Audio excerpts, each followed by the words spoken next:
So the question is development of Web3 and creator economy.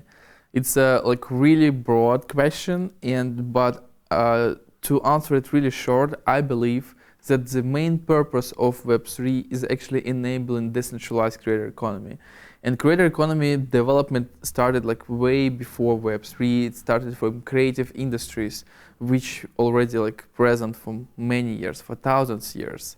And it's just only now when these industries are becoming so widely popular and so big, and account for significant part of global economy.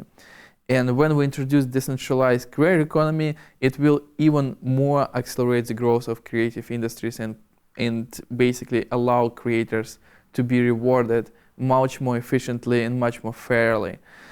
And I think in terms of Web3, we are getting closer and closer to the point when most of people who are working in the Web3 industry will be focused on how to accelerate adoption beyond crypto, just how to bring new people and how to solve real problems of real people with Web3 technologies.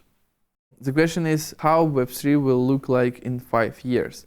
I believe that in 5 years, many applications, many web applications will be already using Web3 under the hood, and some people will not even notice.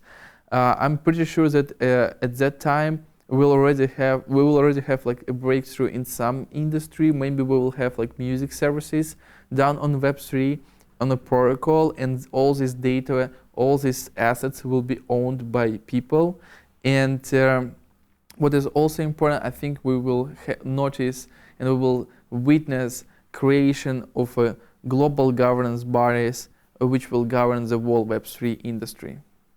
What is the future of creator economy?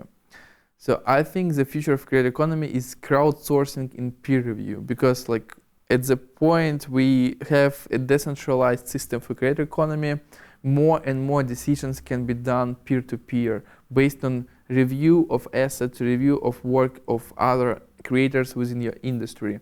And basically, this is what we're trying to achieve with our collective intelligence protocol, is how to evaluate assets based on peer-to-peer review without creating these centralized bottlenecks for redistribution of capital. And once these peer review fully decentralized review systems will be enabled, the capital will flow much more efficiently in hands of creators to let them have a resource to realize their potential. Okay, so the question is how creative industries can benefit from blockchain. Number one is tokenization of assets. So any intangible assets can be put into NFT, which effectively makes it more liquid. When you apply FNFT, it makes it even more liquid.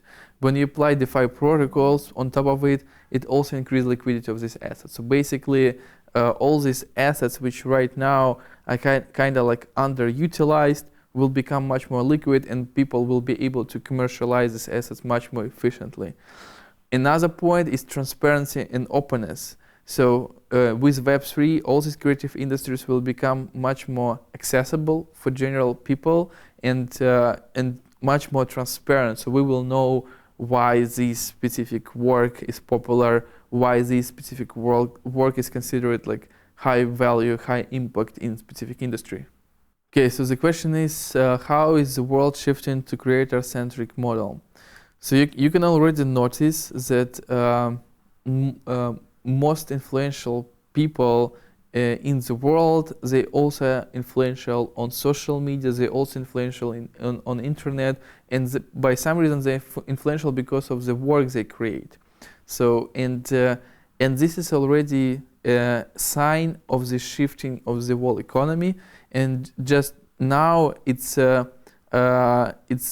not that easy to get access to capital and get access to resource. In future, it will be much more easier for creators, and that's why they will be able to aim and for much higher goals and for much higher ambitions.